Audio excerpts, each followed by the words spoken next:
Hey y'all, so today I got the honor of cutting my client's hair after he's grown it out for like 6 years, and he's been coming to me to do his hair for the entire 6 years that he's been growing his hair. I've watched his hair go from shoulder length to waist length, y'all. I am so shocked that he's cutting it, but he did tell me a couple of months ago that he was gonna let it grow long enough so he can donate the hair to children that, have cancer in different countries.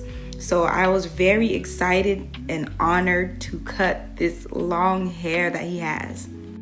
But he is not only cutting his hair, he's actually moving to Seattle. So this is my last time touching his hair and actually seeing him before he moves. So y'all, I am so honored to be able to do this for him.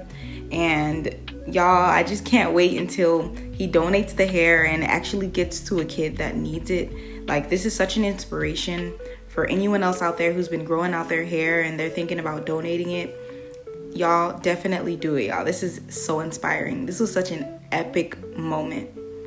I also forgot to mention that he's also deaf and blind, so we communicate through text, which is very exciting. He's my only client that's deaf and blind, and y'all, he travels the world by himself all the time, has many friends, and does everything that a normal person would do.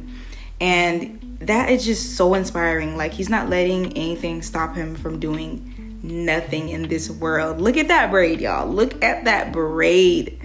This was so cool to see.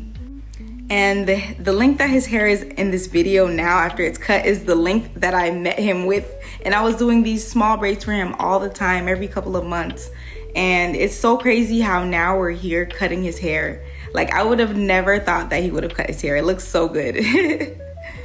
But if you have been growing your hair for a couple of years and you want to donate it, hit me up so I can get you ready for your donation. And if you're looking to grow your hair to donate, hit me up so I can grow your hair for the next couple of years.